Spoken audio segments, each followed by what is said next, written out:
자비하신 아버지 하나님, 예수 믿는다는 이유 하나로 구원받은 천국 백성 되게 하심 감사드립니다.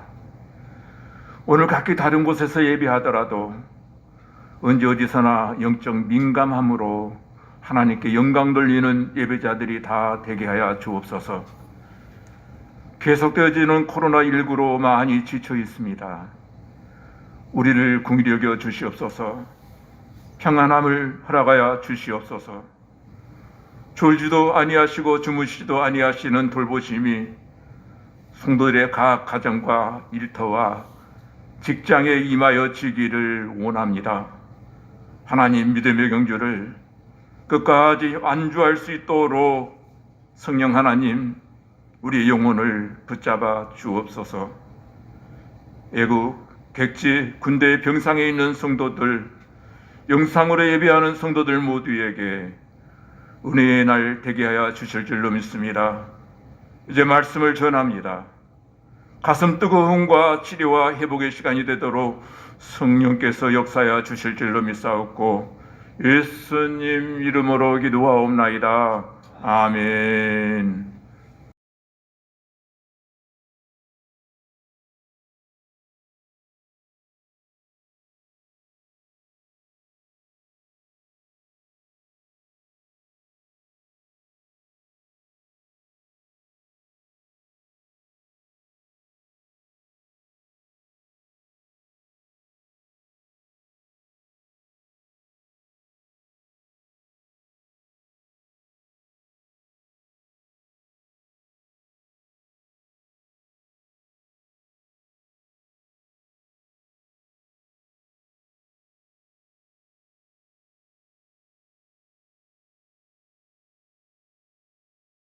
할렐루야. 하나님의 은혜와 평강이 오늘 이 아침 여러분 모두에게 함께 하시기를 주님의 이름으로 축원합니다.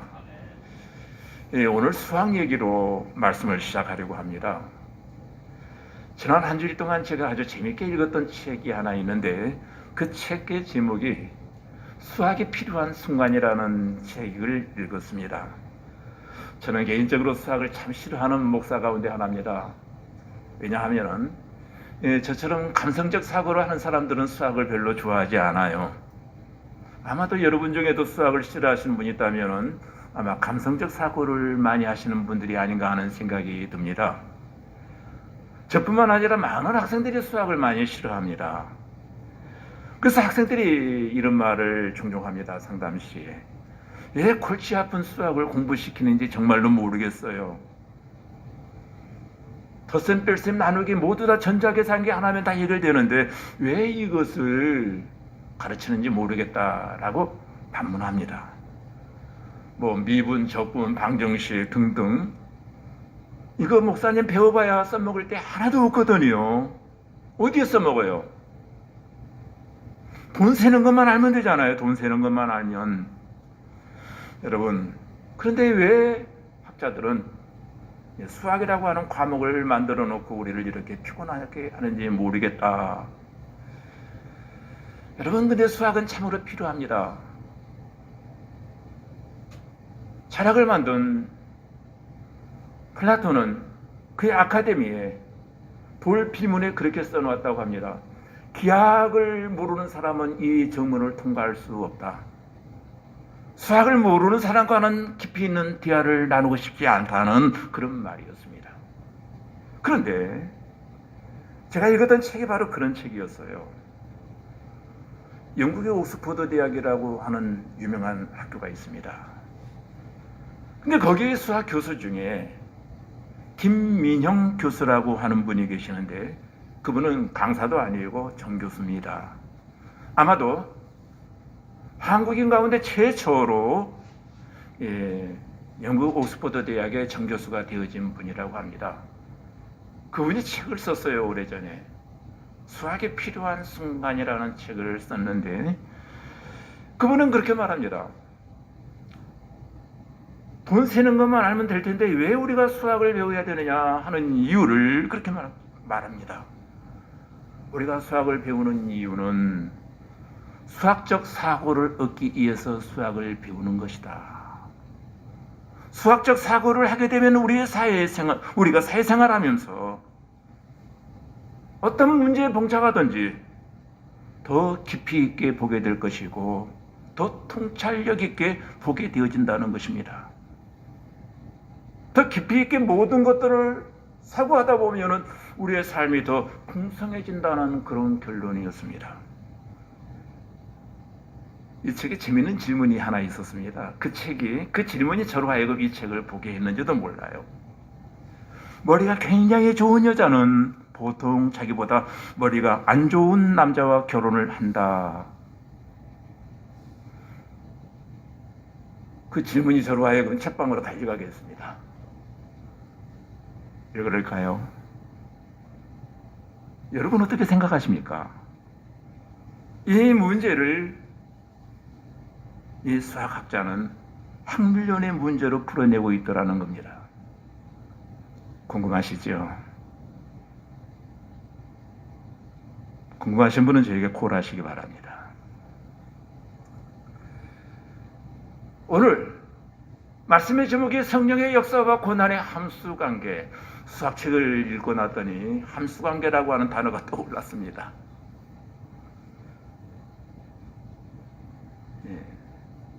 여러분, 성령이 이끌어가는 초대 교회가 기도하기 시작합니다. 열심히 모여서 저녁 기도하기 힘쓰기 시작할 때 거기에 기적의 역사가 일어났습니다. 그리고 두 번째, 오늘 본문에 나와 있는 내용처럼 기적이 일어남과 동시에 그 교회는 핍박을 받고 고난을 받게 되었다는 겁니다. 오늘 허락하신 말씀을 중심으로 해서 성령의 역사와 고난의 함수관계를 깊이 있게 한번 생각해보는 귀한 시간이 되어지기를 원합니다. 어떤 교회가 열심히 새벽마다 기도했습니다. 예배의 욕심, 기도에 대한 욕심이 굉장히 많았습니다. 최선을 다했습니다. 물론 그때 상황은 코로나 팬데믹으로 많은 교회와 성도들이 너무 쉽게 예배를 잠시 내려놓을 바로 그때였습니다.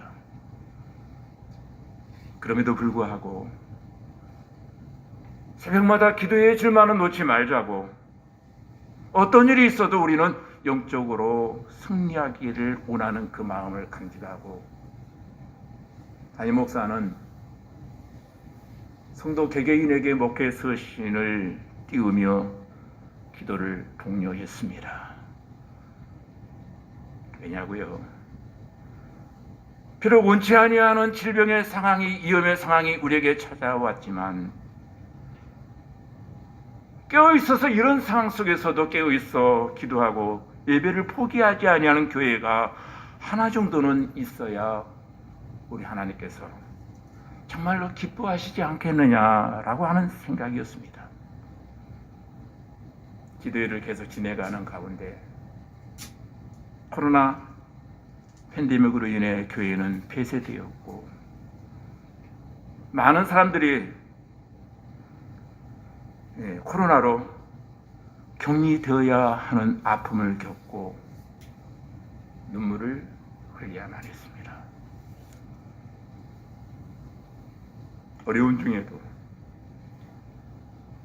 열심히 최선을 다했기에 결과는 해피엔딩처럼 좋아질 것이다 라고 생각을 했는데, 원치 아니하는 더 큰 어려움이 그 교회에 찾아왔던 것입니다.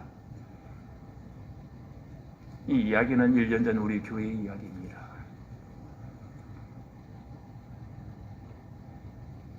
또 어떤 교회는 코로나로 인해 목회와 예배가 불가능해지자 담임 목사는 40일 금식 기도를 작정하고 기도원에 입시를 했습니다. 이 시기를 지혜롭게 잘 넘기고 교회가 부흥되기를 기대하는 마음으로 금식을 했습니다.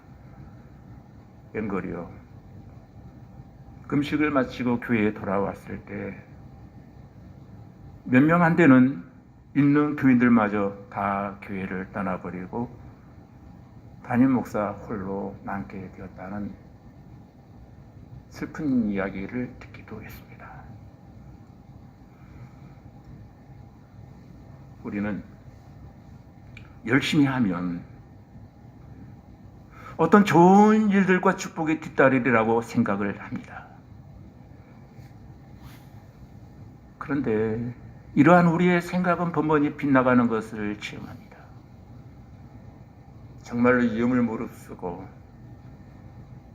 개인적으로 겁이 나지만 더 열심히 했고 더 많이 땀을 흘렸고 더 많이 눈물을 흘렸고 더 많이 헌신했고 더 많은 시간을 들였고 더 많이 무릎을 꿇었음에도 불구하고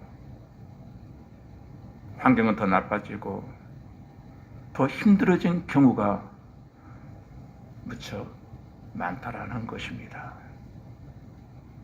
왜 그럴까요? 수없이 우리는 반문하기 시작합니다. 도대체 이런 일이 왜 일어날까? 우리의 기도가 잘못되었기 때문입니까? 우리의 열심이 그릇된 겁니까? 여러분, 오늘 읽은 초대교회는 어떻게 시작되었습니까? 120명의 문도가 한자리에 모였습니다. 그들은 모여서 한 일이 뭡니까? 저녁 기도하는 일에 최선을 다했습니다. 그렇게 열흘이 지나자 오순절 날이 되었을 때 그들은 성령의 임하심을 경험하기 시작합니다. 그것을 영어로 펜타코스트라고 하죠. 오순절이 임했다는 거예요. 성령의 불이 그들에게 임하여지고 기도에 참여했던 모든 성도들은 성령의 충만함을 덧입기 시작합니다.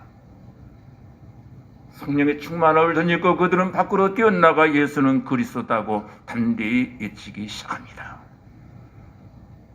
그 소리를 들었던 사람이 하루에 3,000명씩 모인 겁니다.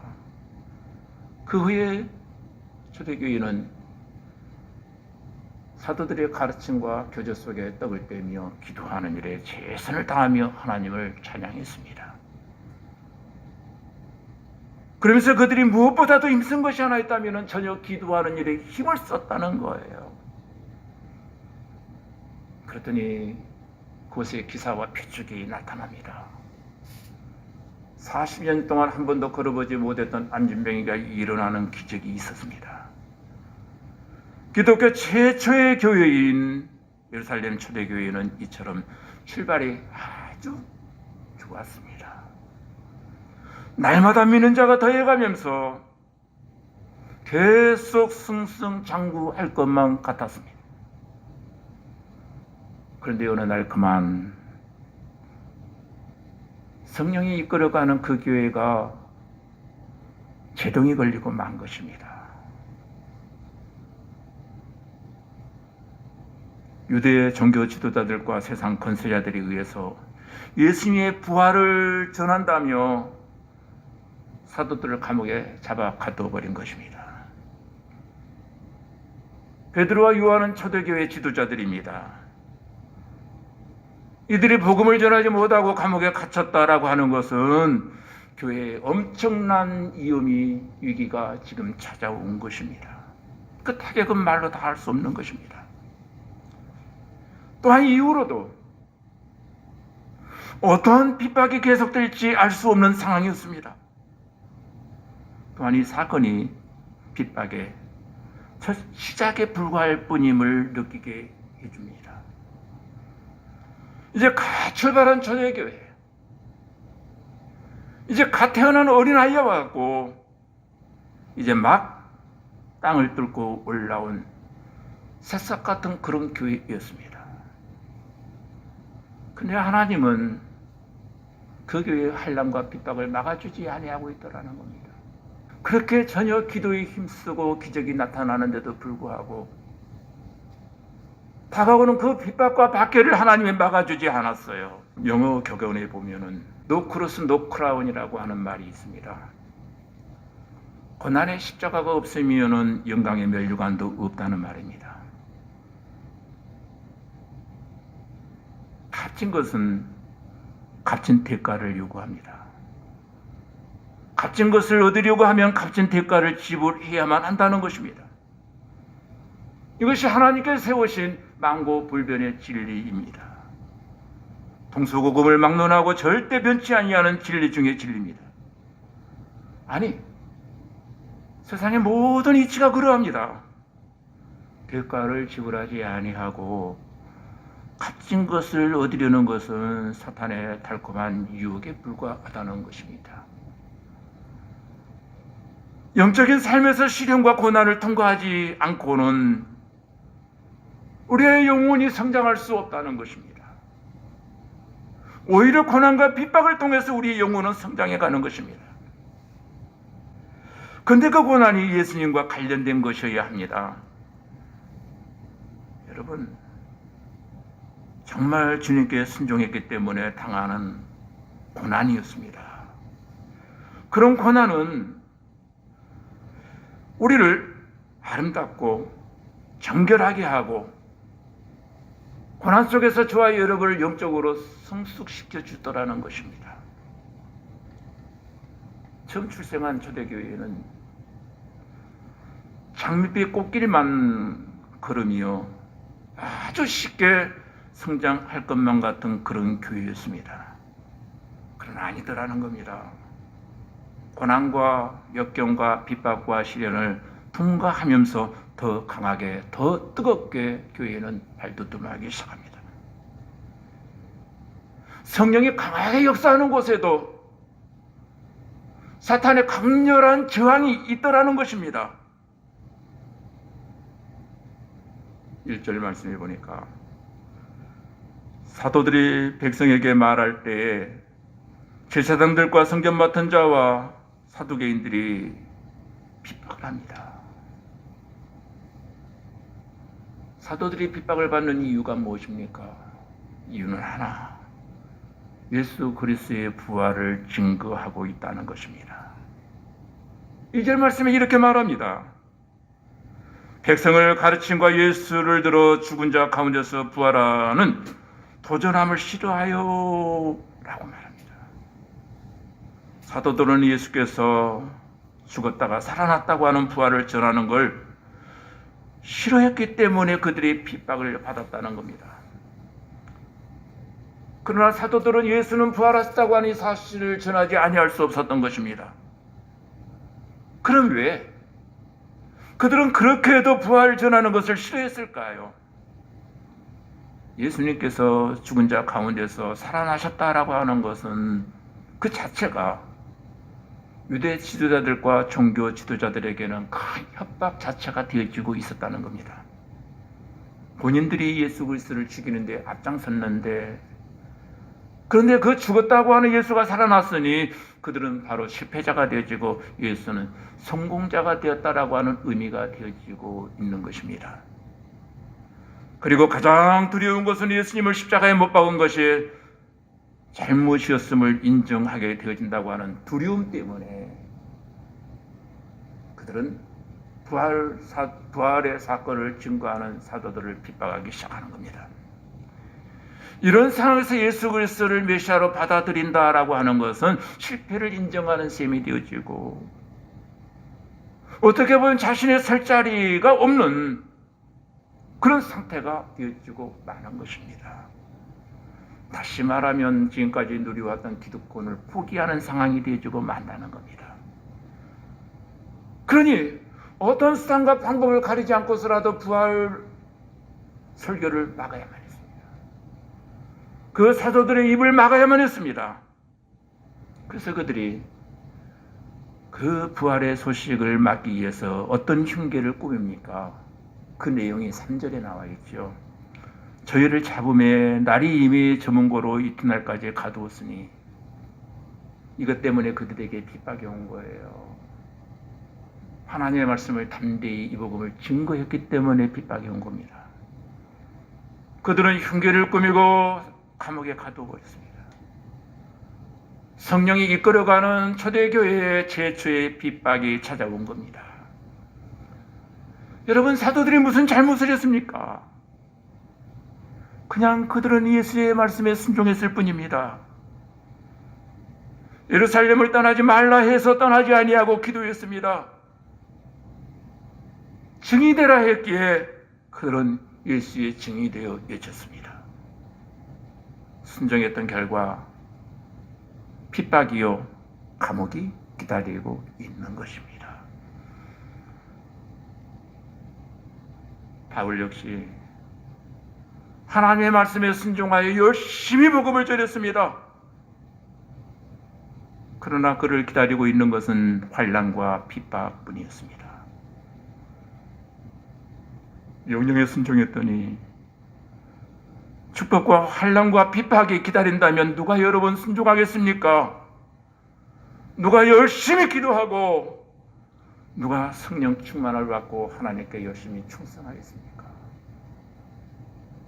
교회는 하나님께 예배하는 장소잖아요. 교회는 모여서 만민이 기도하는 집이잖아요. 그래서 그렇게 했더니 안타까운 일이 교회에 발생합니다. 그것이 이유가 무엇일까요?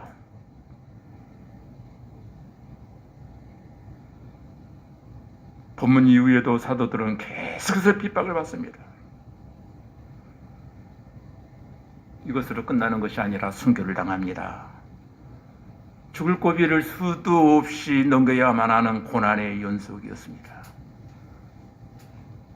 그러나 이상한 것은 그들이 한 차례도 하나님을 원망하거나 핍박받는 것이 싫어서 도망가지는 아니하더라는 것입니다. 그들은 축복을 구하지 않습니다. 재물을 구하지 않습니다. 오로지 부활하신 주님의 증인이 되기 위해서 최선을 다했을 뿐입니다.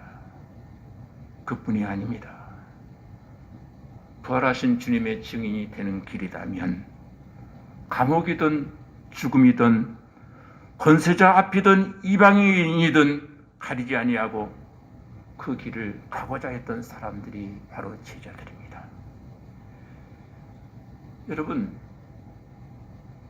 기독교의 핵심 진리는 부활입니다. 그리고 그리스도께서 부활하신 사실은 예수님이 사람만 아니라 하나님이시여 참된 구세주라고 하는 증거였습니다. 인성과 신성을 가지신 하나님이 이 땅에 사람의 옷을 입고 오신 사건이었습니다. 이와 같은 사실을 사탄의 입장에서 바라볼 때는 사탄에게 사망 선고와 같은 것이었습니다. 예수 그리스도의 부활 사건은 바로 사탄의 가장 큰 세력인 죽음의 권세를 무너뜨리는 하나의 선포였습니다. 예수의 부활은 사탄에게 아주 치명적인 일이죠. 여러분, 사탄은 죄와 죽음의 권세로 세상 사람들 위해 왕노릇하였는데 이제 예수 그리스도로 말미암아 죽음의 권세가 깨트려지고 생명의 권세로 부활한다라고 하는 사실은 사탄에게 있어서 도저히 용납할 수 없는 일이었습니다. 그러니 사탄이 얼마나 시기했겠습니까? 할 수만 있으면은 예수 그리스도의 이 부활 선포를 막으려고 세속 종교자들을 동원합니다. 세속 종교자들. 그들은 사도들이 전하는 부활의 복음을 막기 위해서 이용되어집니다. 여러분, 사탄은 지금도 물리적으로는 기독교 복음이 전파되지 아니하도록 정치 지도자들을 통해서 막습니다. 종교 지도자들을 통해서 막습니다. 세상 권세자들을 통해서 기독교를 이 모양 저 모양으로 박해합니다. 근데 이상한 것은 기독교는 박해를 받으면 받을수록 더 부흥하더라는 것입니다. 그러므로 우리는 성경과 주님의 말씀과 사도들의 전한 부활의 진리를 확신해야 할 줄로 믿습니다. 사탄은 부활의 진리를 믿는 성도들을 두려워하고 또 시험으로 핍박으로 이기지 못한다는 것입니다. 여러분, 그렇다면 성령이 이끌어가는 교회, 성령이 이끌어가는 그 교회에 고난이 찾아오고 핍박이 찾아왔는데 이 고난과 핍박을 통해서 하나님이 그 교회와 그 성도들에게 도대체 주고자 하는 메시지가 무엇입니까? 신앙의 목표, 인생의 목표는 여러분, 이 세상의 축복이 아니다는 것입니다. 여러분, 매일매일 여러분 마음 중심으로 기도하는 내용이 무엇입니까? 여러분의 꿈이 무엇이고 여러분의 목표가 무엇입니까? 내가 가장 바라는 것이 무엇입니까? 돈 많이 벌고 성공하는 것입니까? 물론 세상에 사는 날 동안 그것들은 필요합니다. 그러나 여러분, 꿈을 버리십시오. 반갑지 아니한 설교일 것입니다. 그것이 우리의 영원하고 진정한 꿈이 될 수는 없다는 겁니다. 사도들은 기독교 역사상 가장 큰 성공자들이 아닌가요? 그런데 그들은 돈 때문에 밤낮 기도하던 자였나요? 그렇습니까? 사도들 중에 세상 왕되기 위해서 하나님께 매달린 자 있었나요? 그들은 그냥 복음 때문에 고난을 자초한 사람들이었습니다. 예수님 때문에 핍박을 받았고 예수님 때문에 점점 더 어려워졌을 뿐입니다. 그러나 우리는 모든 신앙인들은 그들의 가장 큰 성공자들이라고 인정을 하고 있습니다. 그들이 왜 성공자인가요? 도대체 누가 옳은가요? 주님 때문에 받은 바 고난이 크면 클수록 천국에서 받는 영광과 상급이 크게 되어질 것입니다. 누가 성공했는가? 정말 누가 옳은가? 그 판결은 어디에서 내려집니까? 이 땅에서 사람들의 시각으로 결정되어지는 것은 아니잖아요. 너와 나의 단합으로 해서 의견 통일로 만들어지는 것도 아니잖아요. 중요한 것은 이 땅은 잠시 잠깐 지나가는 나그네일 뿐입니다. 우리는 게스트하우스에 살고 있습니다. 영원한 천국에서의 상급의 성공을 결정해 줍니다. 그런데 천국의 상급은 고난과의 아주 깊은 관계가 있더라는 것입니다. 십자가 없이는 부활이 없듯이 고난과 핍박이 없이는 영광도 없는 것입니다. 문제는 우리는 고난 없이 영광을 받고 싶어 한다는 것입니다. 십자가 없이 멸류관만을 우리는 생각합니다. 그러나 하나님의 말씀인 성경은 분명히 선포합니다. 고난이 없이는 영광도 없다고. 십자가의 죽음 없이는 부활도 없다고 말합니다. 사랑하는 교우 여러분, 예수님 때문에, 아니 예수 믿는 것 때문에 눈물 흘린 적 있나요? 그 눈물은 슬픔의 눈물이 아니라 진주와 같은 영광의 눈물임을 믿으시기를 바랍니다. 할 수만 있으면 저와 여러분은 예수님 때문에 많이 우려합니다. 예수님 때문에 많이 힘들어야 합니다. 예수님 때문에 더 많이 피곤해야 됩니다. 교회 열심히 다니다가 병들 필요가 있습니다. 헌신하고 봉사 많이 하다가 집안이 망하는 아픔도 있어야 합니다. 그래야 영광도 면류관도 영생도 저와 여러분은 누리게 되어지는 것입니다.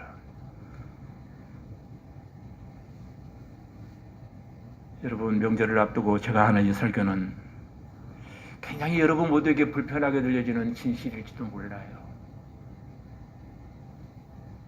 아니, 불편한 진실이에요, 이것이. 그러나 이것이 성경의 가르침입니다. 큰 교회든 작은 교회든 직분자로서의 사역을 감당한다고 하는 것은 쉬운 일은 아니잖아요. 눈물 없이는 그 직분, 그 사명 감당할 수 없는 것이잖아요. 로마서 8장 18절에 이렇게 말합니다.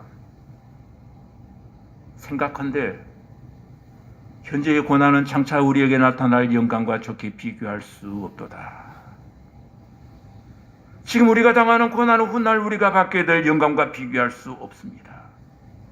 그러니 그 영광을 바라보면서 고난도 참고 큰 영광을 위해 가능하면 고난을 많이 받으라고 사도 바울은 고난회로의 초청을 우리에게 하고 있습니다.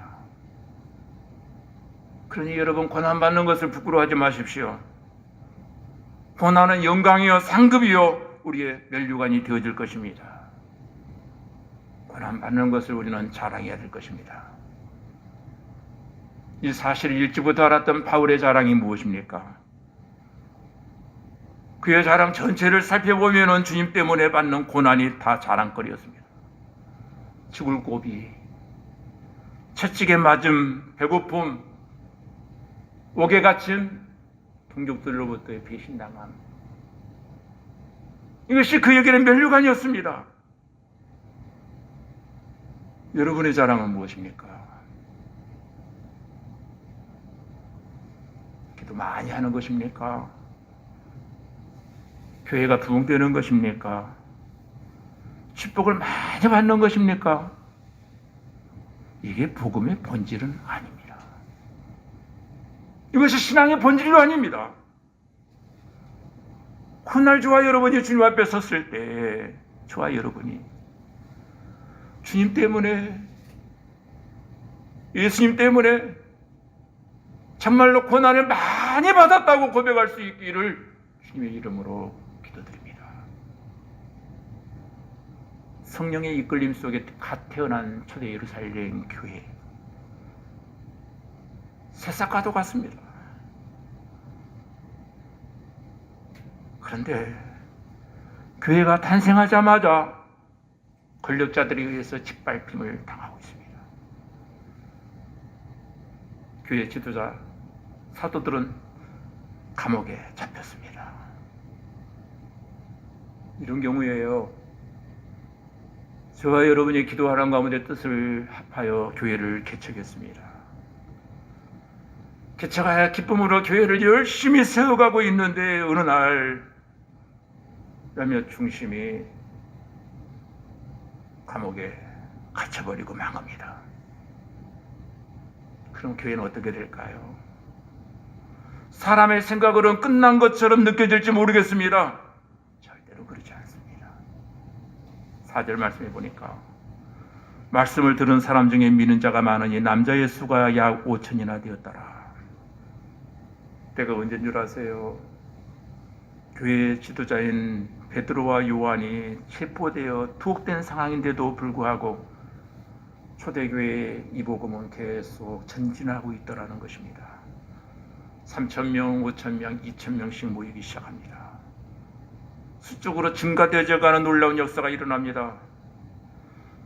유대 정교 지도자들은 두 사도들을 가둠으로 말미암아 이제는 입을 막을 수 있으니 이제는 끝났다. 교회는, 그 교회는 이제 문 닫을 거야.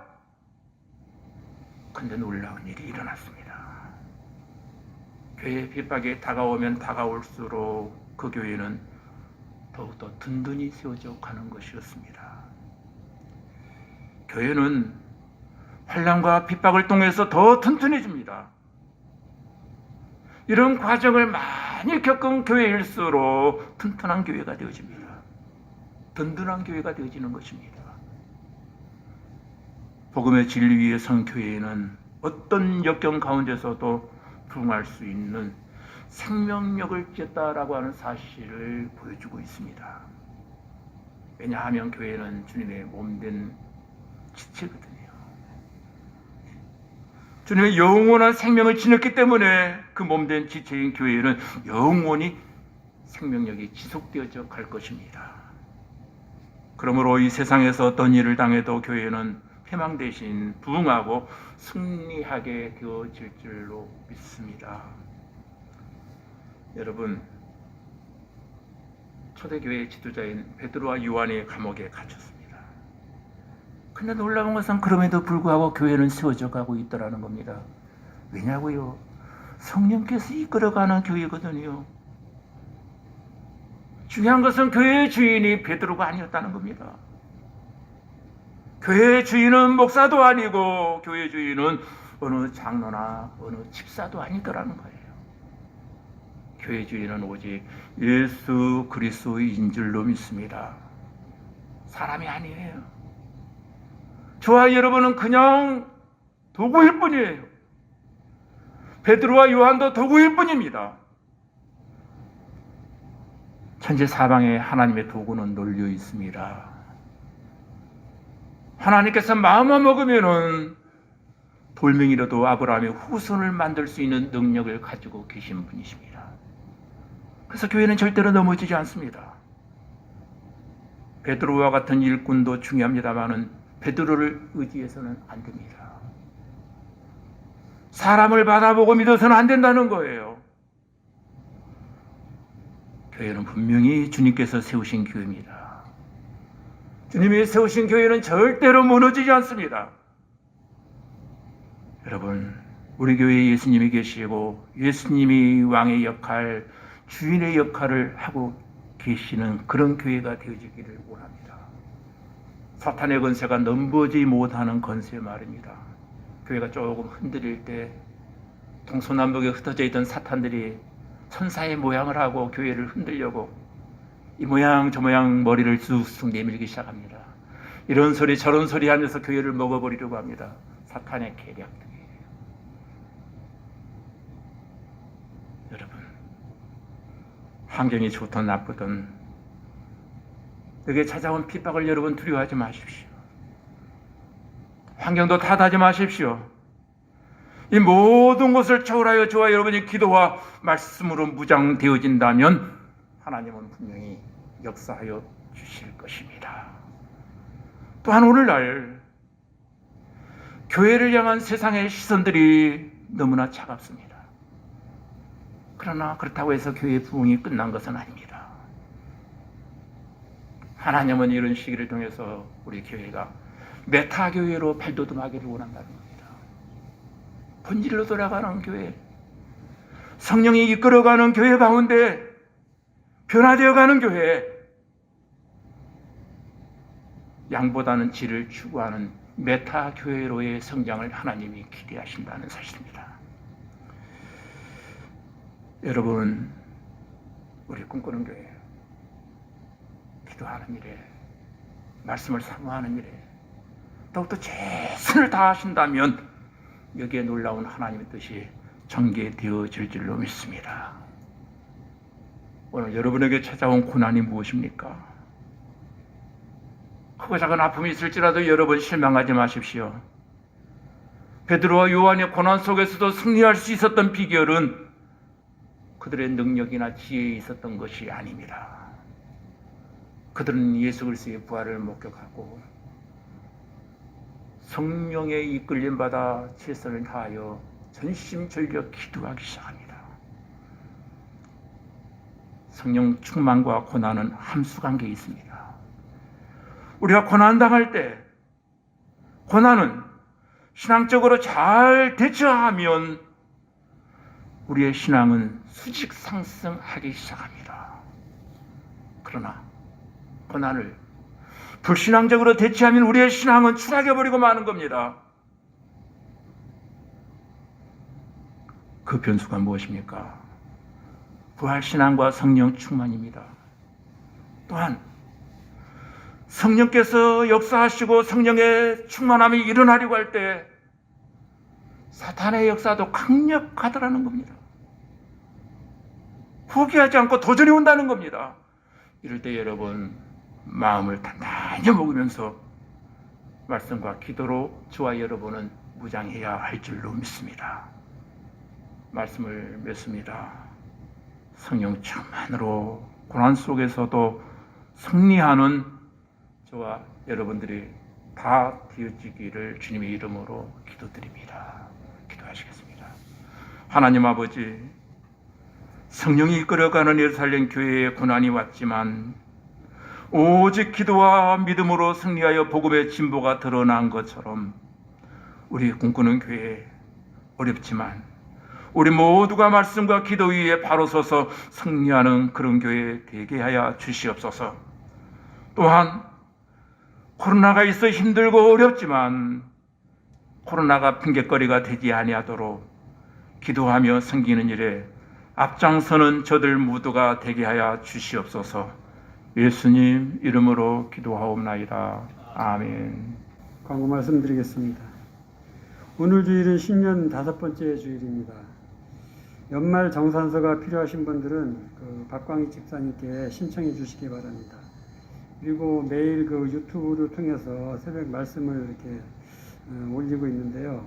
저희들이 유튜브에 구독을 좀 많이 안 누르시는 것 같아요. 구독자로 신청을 하셔가지고 말씀을 들으면은 구독자 숫자가 많아지면은 상위에 이렇게 랭크가 돼가지고 저희들 전도와 이렇게 선교에 도움이 된다고 합니다. 그러니까 유튜브에서 광명 꿈꾸는 교회를 치셔가지고 그 안에 구독을 꼭 신청한 상태에서 예배 말씀을 들어주시면 감사하겠습니다. 명절 주간에도 새벽 영상 설교는 계속 진행이 됩니다. 성도분 많은 참여 부탁드리겠습니다. 이상입니다. 성경 전체의 흐름과 역사를 배우기 위해서는 그런 과정, 성경 공부한다라고 하는 마음으로 새벽 유튜브를 여러분 도와주시면 많은 도움이 될 것입니다. 은혜 중심이 아니고 성경 전체 역사적 개관을 훑고 있다라고 하는 측면에서 여러분 계속 들으시면은 시편의 전체 흐름이 바로 이것이고 사도행전에서 주고자 하는 메시지는 궁극적으로 하나님 뜻은 이것이구나라고 하는 것을 여러분이 발견할 수 있을 것입니다. 지루할 것입니다. 그러나 끝까지 함께 참여하다 보면은 많은 내가 사도행전 하나를 띄고 나니까 이제 조금 깨달음이 온다. 시편을 읽고 나니까 시편이 추구하는 정신이 뭔가를 이제 알겠다라고 하는 키포인트, 핵심 키워드를 여러분이 발견하게 될 것입니다.